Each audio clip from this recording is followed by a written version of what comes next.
سننے کا اب زیادہ وقت نہیں ہے، نہ کہ زیادہ وقت لوں گا۔ بہت سے لوگوں کی یہ خواہش رہتی ہے کہ چند باتیں میں آپ لوگوں کو بتاؤں، اور جب آپ نے ہمارا دامن پکڑا ہے تو ہماری بھی یہ ذمہ داری بنتی ہے کہ برائی سے روکیں اور اچھائی کی طرف آپ کو لے کے جائیں۔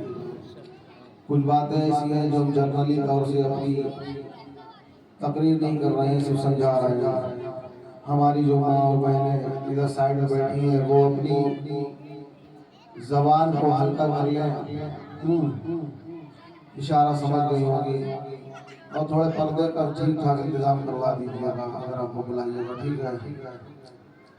اکثر لوگ اپنی بات چیت میں کہیں بیٹھے ہیں تو لوگ رب تبارک و تعالیٰ کے بارے میں شکر ادا کرتے ہیں کہ اوپر والا چاہے گا تو ایسا ہوگا، اوپر والا چاہے گا تو ایسا ہوگا۔ رب العالمین وہ تو ہر جگہ ہے، اور جو یہ اوپر ہے وہ ایک مقام ہے۔ اگر آپ نے یقین کر لیا کہ رب صرف اوپر ہے تو یہ کفر ہو گیا۔ اگر میں کچھ غلط بول رہا ہوں تو علماء اکرام بیٹھے وہ ہماری اصلاح کر سکتے ہیں اور یہ شہادت بھی دے سکتے ہیں۔ اگر آپ نے یہ یقین کے ساتھ کہہ دیا کہ نیچے والا یا اوپر والا یا دائیں والا یا بائیں والا، اور آپ کو یقین ہے کہ یہ ایسا ہے تو وہ کفر ہو گیا۔ رب ہمارے دل میں بستا ہے، رب ہر جگہ ہے۔ تو اگر کبھی بھی آپ کے سامنے کوئی اس طریقے کی گفتگو کرے اللہ میاں، یہ بھی نہیں کہنا چاہیے۔ اوپر والا اگر دھوکے سے کہہ دیا ہے تو توبہ کر لیجیے، اور جان بوجھ کے کہا ہے تو تجدید ایمان ہمارے اوپر ضروری ہے۔ سمجھ رہے ہیں آپ لوگ؟ اگر آپ کے سامنے کوئی اس طریقے کے جملے بولتا ہے اور آپ کو اس چیز کا علم ہے اور اگر نہیں روکیں تو جتنا گناہگار وہ ہے اتنا ہی ہم بھی ہوں گے، ٹھیک ہے؟ تو ہمارا یہ فرض بنتا ہے کہ یہ چھوٹی چھوٹی باتیں جو ہیں یہ ہمارے لیے ایمان کا خسارہ پیدا ہو سکتا ہے، ہمارا ایمان جانے کا خطرہ ہے اس سے، اس لیے میں آپ کو بتا رہا ہوں۔ اور ہمارے پاس بہت سے یہاں جنور کے بھی لوگ نہ جانے کہاں سے لوگ آتے ہیں تعویذات کے لیے، پانی کے لیے، پریشانی اپنی بتاتے ہیں۔ تو ایک بات میں آپ کے ذہن میں ڈال دیتا ہوں کہ نماز اور قرآن سے بڑا کوئی تعویذ نہیں۔ ہم کوئی دکان لیے نہیں بیٹھے ہیں جو ہم آپ کو سچ بات نہ بتائیں، کیوں حضرت؟ نماز اور قرآن سے بڑا کوئی تعویذ نہیں۔ جو بھی ہم آپ کو پانی میں پڑھ کے دیں گے وہ کلام مقدس کی آیتیں ہوں گی یا درود پاک ہوگا، گھر میں پڑھیں گے اس کا آپ کو ثواب ملے گا۔ کلام پاک پڑھنے کا بھی ثواب، سننے کا بھی ثواب، دیکھنے کا بھی ثواب۔ صرف رکھے نا اس کو پڑھیں، اور نماز سے بڑا کوئی تعویذ نہیں ہے۔ اور ہماری بہنیں آتی ہیں زیادہ تر کہتی ہیں ذرا فال کھول دیجئے، ایسا ہو گیا ویسا ہو گیا۔ دیکھیے ہوتا سب کچھ ہے لیکن شک کا کوئی علاج نہیں، ٹھیک ہے؟ آپ نماز بھی پڑھیے، روزہ بھی رکھیے، پانی میں جو بھی پڑھا جاتا ہے یا جو ہم نقش لکھ کے دیتے ہیں وہ بھی کلام مقدس کی صورتوں کی گنتی ہوتی ہے، تو اسے آپ پڑھیں اور زیادہ ثواب ہوگا۔ منع نہیں کر رہے، وہ بھی لیجیے، ہم اس کے یعنی کہ یہ نہیں کہ ہم اس کا انکار کر رہے ہیں، یہ تو ہمارے آبا و اجداد کی طرف سے یہ ہم کو ملا ہوا ہے تو وہ ہم بانٹ رہے ہیں کہ اگر کوئی پریشانی ہے تو اس کی پریشانی، یہ ایک ذریعہ ہے، یہ ایک ذریعہ ہے، اور ہم لوگ بھی ذریعے والے ہیں، لیکن جو حقیقت ہے اس سے ہمیں منہ نہیں موڑنا چاہیے۔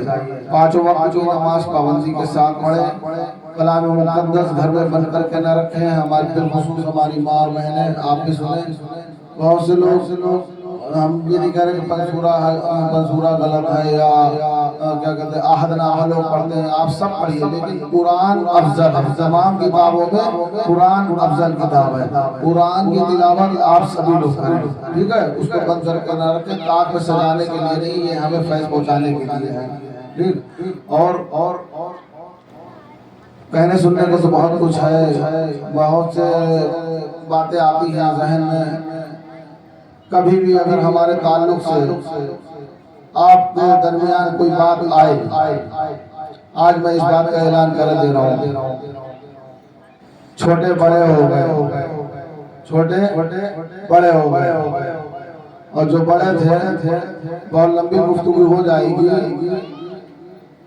وہ آپ کم لفظوں میں یہ سمجھیے کہ مرید ہوا پیر سے فیض پانے کے لیے، مرید ہوتے ہیں پیر سے فیض پانے کے لیے، لیکن آج کیا ہو رہا ہے؟ پہلے حضرت میرے رقیب ملت حضرت نجیب میاں مہرانہ شریف کے سائے کے سجادہ فرماتے ہیں کہ پہلے ولایت ملتی تھی غوث کے در سے، خواجہ غریب نواز رحمۃ اللہ تعالیٰ علیہ کے در سے، آج ولایت ملتی ہے مریدوں کے در سے۔ کیوں حضرت؟ آج ولایت ملتی ہے مریدوں کے در سے، بیچارے مرید بھی پریشان ہیں، اگر اپنے پیر کو ولی نہ مانے تو میرا پیر ناراض۔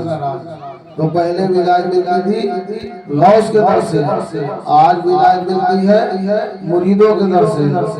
مرید فیض پانے کے لیے ہوا اپنے پیر سے مرید ہو گیا، مرید کی جھوپڑی رہی اور پیر کی جھوپڑی سے بنگلہ ہو گیا، مرید کی جھوپڑی رہی اور پیر کی جھوپڑی سے بنگلہ ہو گیا۔ بتائیے فیض کس نے پایا، مرید نے یا پیر نے؟ تو اپنے شیخ عشق میں، ہم اسی کی مخالفت نہیں کر رہے ہیں، اپنے شیخ اپنے پیر کے عشق میں اتنا نہ بہ جائے کہ ہمارا ایمان اور عقیدہ سب خراب ہو جائے، ہے نا؟